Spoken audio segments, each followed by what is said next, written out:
And we are back at it again. It feels like, honestly, it's been ages since I've been filming, like sitting down filming, which is probably because that's the case. Anyway, she is back and I am so ready to react to some greenwashing.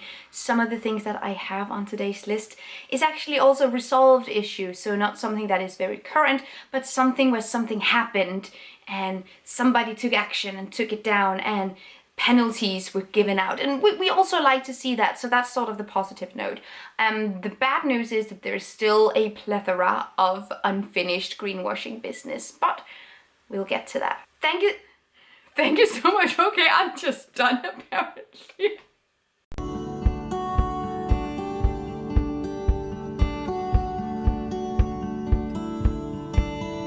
Hello everybody and welcome back to my channel. My name is Gita Mary and I have a series where I react to greenwashing. If you want to know more about greenwashing specifically, how to avoid it, how to recognize it, what kind of greenwashing there out there, I have videos about that, so I'll leave those down below. This is one of the videos where I react to greenwashing that I see with my own two eyes, the audacity, and we're gonna go through them and I'm gonna give you just my thoughts and how these companies could do better, if they could do better, if they should just shut their mouths. It's a mystery, let's find out. So the first issue was actually something I saw on LinkedIn, Business Girl. I saw Nestle had a post on LinkedIn, and the reason why I saw it was because a lot of the people I've connected with was commenting on the post, just what the fuck is happening. But the post was like several slide posts, I have it here, and it read 3 ways Nestle is making packaging more sustainable. First of all, that leans towards the premise that Nestle really wants us to believe that their packaging is the biggest issue with that company. And that's the tip of the iceberg, but I digress. Let's see what they have to say. All of our 4.5 million straws are now paper, eliminating over 1.6 tons of plastic. Okay. Switching to recyclable paper packaging. Smarties switch to all recyclable paper packaging eliminates plastic from approximately 250 million packs sold globally each year. And testing and scaling different models of reusable and refillable solutions. We have refillable packaging pilots through our partner TerraCycle's online platform, which allows people to refill orders from home directly. So a couple of different issues here. First of all, when these big companies want to do some serious greenwashing business, they always go to straws. Like, straws is one of the first things, because plastic straws got a lot of press during a couple of years where plastic pollution was all pinned on straws, when actually 0.025% of all ocean plastic is accounted for by straws. So it's tiny, and obviously it's a nice change, but it's a tiny thing, and we should also celebrate the tiny victories, but the bar is just higher when you're a billion-dollar corporation. I'm so sorry, it just is. First glance, it seems like they're switching all their packaging to recyclable paper, but apparently it's just Smarties. Just to add some dimension here, but paper isn't always recyclable, and paper isn't, when it is recyclable, indefinitely recyclable. So paper can be recycled about 6-8-ish times, and then you will have to add new paper to the mix in order to uphold the quality, just like plastic, but with more cycles. It's nice to see an increase in recyclability, but recycling options isn't necessarily a solution as much as it's just a step towards the solution. And TerraCycle is a nice option, it's just not necessarily available in a lot of places. And yeah, definitely not the biggest change we're seeing, but it's nice that we're seeing changes. However, just going back to one of the first things that I said, but Nestle is very interested in making sure that consumers think that their packaging is the biggest issue, when in fact it's their overall carbon emissions and supply chain transparency and lack thereof. Maybe you're wondering, why do I hate Nestle so much?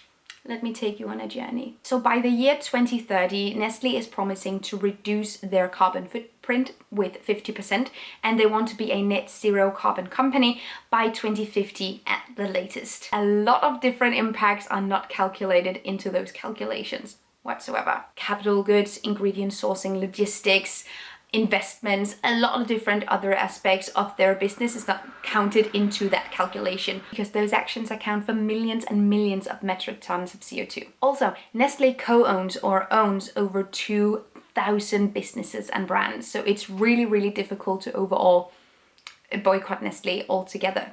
They make up a lot of different brands. But getting back to why we hate Nestle so much. Nestle is the biggest producer of bottled water in the world. which means that they primarily produce plastic bottles and fill them with water, but I digress. Anyway, their chairman had this little piece of charming advice. There are two different opinions on the matter of water. The one opinion, which I think is extreme, is represented by the NGOs, who bang on about declaring water a public right. That means that as a human being, you should have a right to water. That's an extreme solution. But I guess not viewing water as a human right, but as a commodity and a product that you can bottle and sell, makes it a lot easier to take water out of exploited communities and then sell it back to them. How these people sleep at night. Then there was also a report that showed that Nestle had done nothing to investigate child labor in their supply chain, even though they said that they kind of would. And when they were presented with that evidence, they basically just replied with, well, everybody's doing it. The use of child labor in our cocoa supply chain goes against everything we stand for. No company sourcing cacao from the Ivory Coast can guarantee that it doesn't happen, but we can say that tackling child labor is our top priority. Then there was also the baby formula scandal in the 90s. And in 2002, they asked Ethiopia to pay back $6 million, even though the country is going through an actual famine, and they were making about $1 billion a year. So Nestle is not on the top of my list, and I'm doing the best to reduce and boycott as many of their products as I possibly can, but your girl is trying. Anyway, we also have McDonald's on this list, and I don't even have any physical evidence to show this to you guys. I just saw it with my own two eyes, and I just need to talk about it for a while. So I was at McDonald's. I never go there whatsoever, but I've been out with some friends. They went there, I went there. And I was looking at those screens, like they had some screens, and then you call up the numbers and then you go pick up your food, etc. And on those screens, when there wasn't a number that were being called up, it said, we're making all our food fresh when you order it because we care about resources and we want to take better care of the planet. And as the cool girl I am, I instantly went on their website where I found similar lingo. Sorry, this is in Danish. Basically, they're saying the same things, but it led me to something even more amazing. So they have a little folder about meat alternatives and meat-free options. Let it be known they don't have anything in Denmark that isn't fries right now that's vegan. I don't think. They had last year, they tried to introduce, or like they tested out a Mac plant, which was a vegan burger that they do have other places. The fries are vegan in Denmark, they are not everywhere in the world, and they've generally tested out some different options, but they don't have the vegan options anymore, just vegetarian options.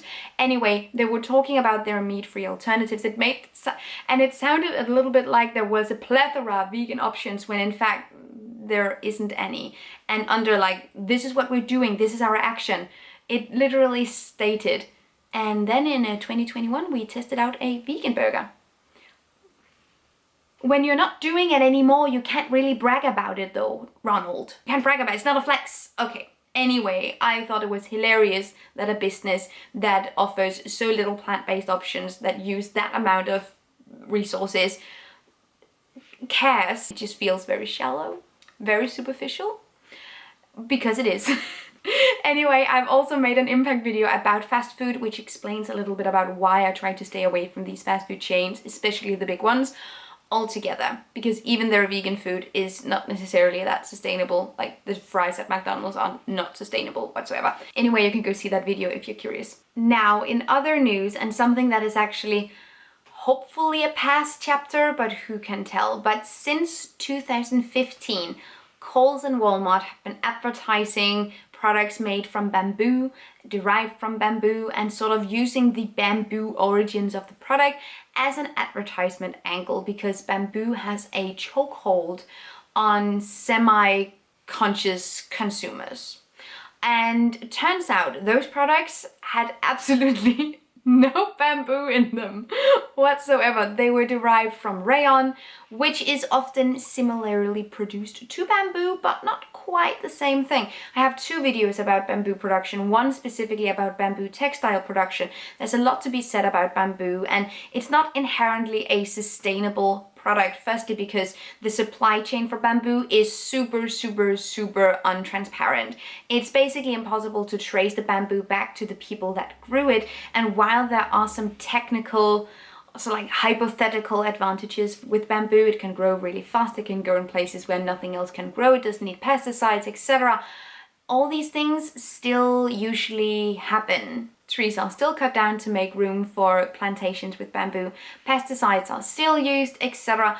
It's not inherently a sustainable product, especially if you cannot trace it anywhere. However, the most sustainable kind of bamboo in this case is apparently no bamboo whatsoever, but that's incredibly misleading. However, some justice do exist. Luckily, it's not always. Generally, the consequences for misleading consumers and greenwashing leaves a lot to be desired, but sometimes things do actually happen. Both Coles and Walmart had to pay penalties for misleading consumers, and I think Coles paid $2.5 million and Walmart paid $3 million, which of course to these companies is absolutely nothing. But heck, it's only our planet. Anyway, something did at least happen, and I would love to see more like this in the future. Now, in my notes, I've just written Coca-Cola company and their entire vibe. I have talked about Coca-Cola multiple times also in this greenwashing series, but that's because they keep doing the same things over and over. And recently I saw a banner on their website that just said sustainable business, which is rich, coming from the biggest plastic polluter 3 years in a row. No, but you cannot make up this audacity. Also, it seems like one of Coca-Cola's strategies for sustainability is just blaming consumers for buying the products that they pushed them to buy. It's gonna be a no from me, please. Just quickly moving on, but we will come back to Coca-Cola in a second. But I also really want to talk about Ryanair, because it's been a while since we talked about an airline company, and their audacity is above and beyond. In addition to shitting on the planet, they also definitely just shit on their employees constantly and all the time. But they made an ad that is luckily not available anymore. There's a lot of claims on this app, but we're gonna go through them together. Okay, so Europe's lowest fares, lowest emissions airline. We're off to a great start. Everybody knows that when you fly Ryanair, you enjoy the lowest fares. But do you know you're traveling on the airline with Europe's lowest carbon emissions as well? No, I did not. Thank you so much for telling me this. That seems incredibly legit. While aviation is responsible for just 2% of carbon emissions, our industry is determined to play a leading role. Yada yada, lots of fuss. I'm gonna come back to that one. Let's just continue with this ad. Aviation already pays significant environmental taxes. This year, Ryanair will pay 630 million euros in environmental taxes in Europe, which is not something they're doing voluntarily. Just remind ourselves that that's the law and they have to. It's not. It's funny that you're advertising you following the law as sustainability initiatives, when that's just, yes, you have to. That, yeah, you have to. It's taxes. I don't think it's a flex. You know what, I'm not gonna bother with the rest of this ad, because they're just using a lot of fluff, and then they're using some numbers that I assume they pulled out of thin air, pun intended. But if you as a consumer saw this ad, you would really have no way of fact checking it on the spot. So that's a really nice strategy they're using there. But let's get back to the just 2%. I love the strategic little use of just 2%, because it makes it sound like it's a tiny, tiny thing. And in comparison to a lot of other industries and aspects of industries, 2% isn't a whole lot. But there's a little bit more to it than just going, well, it's just 2%, so no one really has to care. There's a lot more to that statistic than what meets the eye. First of all, it doesn't take non-CO2 emissions into account, so that's important to keep in mind. When you actually factor in non-CO2 related emissions, the number is closer to 3.5%, still just 3.5. However, it's only a tiny part of the world's population that has flight available to them. About 80% of the world's population cannot afford to, it doesn't have the option to fly. So a minority is really responsible for a rather large part of our CO2 emissions. And then there's of course the notion that fuels and everything, like it all ties together, fossil fuels, etc. Then, and this is really interesting, this is not something I've always known, and it was something that I learned quite recently, but when we look at aviation statistics and emissions from aviation industries and airlines, only the international flights are actually taken into account, because the domestic flights will be sorted under the overall country's carbon emissions. So we're only looking at international flights, we're only looking at CO2. There's a lot unspecified room in that statistic. And obviously, and I hope this goes without saying, for all the companies I'm criticizing, throughout this video and other videos that I make, I am not at any point in time blaming consumers that need to buy these products or that need to use a service for work or for necessity or just for any type of that's the only option that you guys have and that we have and that I have and etc. That is a completely different thing from criticizing a company for how they communicate, how they mislead consumers into thinking something means something that it really doesn't, or trying to nudge consumers into a certain behavior. You can always criticize companies and hold them to a higher standard than that of the consumers using their products. Always. And that's what we're doing, that's my audacity. Anyway, this ad was promptly banned, which we do love to see, hallelujah. And now, briefly turning back to Coca-Cola company, indirectly, but still very much indeed, okay, directly. So Coca-Cola owns a lot of companies, just like Nestle. All these bigger corporations own a lot of smaller sister companies. There's a fly in here. I hope you can manage. His name is Toby, and he just moved in today, so we're kind of new roommates. I don't know what's happening. Anyway, Coca-Cola owns a lot of companies, and it's not always super visible that these companies are owned by Coca-Cola, and that is a lot of the time the case with companies like Innocent, which makes juices and smoothies and overall try to apply a green profile to their marketing and to their products. Still owned by Coca-Cola, by the way. And they have been in a lot of trouble for their commercials because usually they give off a vibe that if you buy these products, you're actually doing good for the planet, which is of course, again, rich coming from a company that is owned by a company that's the largest plastic polluter in the world 3 years in a row. A lot of these ads from Innocent have been removed. Some of them haven't. And it's a lot of feel good, do good, buy this juice. It's sustainable. It comes directly from nature.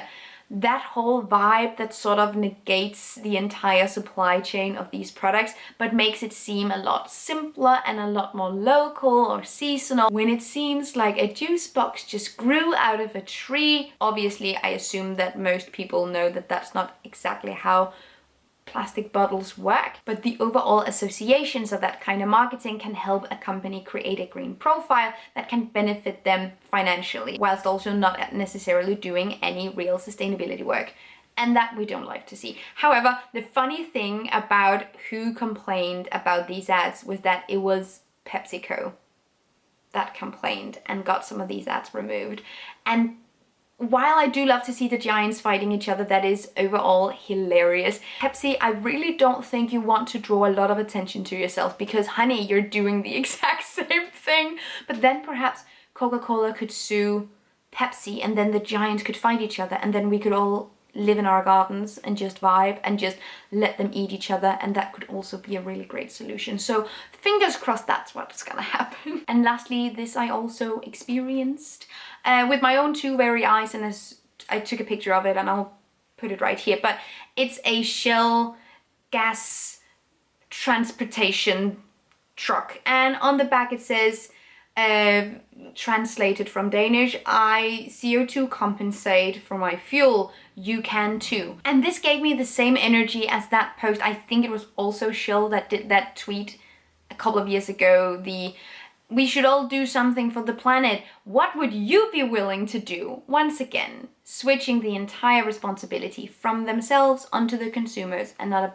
single word about how Shell is one of the 100 companies that's been causing 71% of all global emissions since the 80s. So I feel like Shell, you should not really be asking consumers what they can do, but sort of just working on yourselves there, buddy, and then just shut up. Just for some perspective, when I started Zero Waste, I didn't see any consumer action anywhere. No one talked about what consumers could do, which was why Zero Waste seemed really exciting, because suddenly I felt like I was in control and I could do things and I could make choices in my everyday life that would really matter, and that felt empowering and motivational, inspirational, which is why I started it in the first place. However, over the last 8-7 years, the focus has definitely shifted onto the consumer to a degree where even big billion-dollar corporations are asking consumers,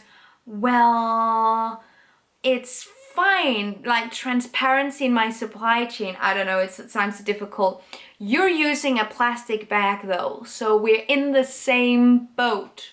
It's gotten to a point where the impact and focus on consumer action is a little overshadowing from the actual problems, which is why I'm making this series, which is why I get super annoyed when I see big billion-dollar corporations pulling this kind of stuff. And not necessarily something that I'm gonna change the whole world with a single video, but at least I want to rage with you guys, and when you see stuff, you can rage as well. And then we are aware, and then more people becomes aware, and that could be really cool, keeping companies responsible. If you see some of this bullshit, reach out to the companies, reach out to NGOs, make sure that someone pays the price for this type of communication, which is really what we should be doing. Also political pressure to make sure that they cannot do this kind of stuff, which is ultimately what we want. So these were 7, I think. We ended up with 7, instances of greenwashing that pissed me off recently. And that was it. I hope you liked this video. If you did, leave me a thumbs up. That would make my day. Also, subscribe to this channel if you want more of your girls complaining. Sometimes I also do more constructive things where I sort of talk about what we can do instead, etc. But sometimes we just need to vent and just be angry. And anger is not about feeling, and it can be super constructive. And that, I hope that was the vibe today. Anyway, if you see any greenwashing, send it my way always, and I will include it in my next video. Thank you so much for watching. Have an amazing day, and I will see you guys next time. Take really good care of yourselves. Until then, bye. Thank you so much for watching this video, and also a special thank you to my Patreon supporters. You guys help me create green, zero-waste content, and I love you guys. You can find the links to my social media accounts down below and the link to my Patreon on this screen. Bye!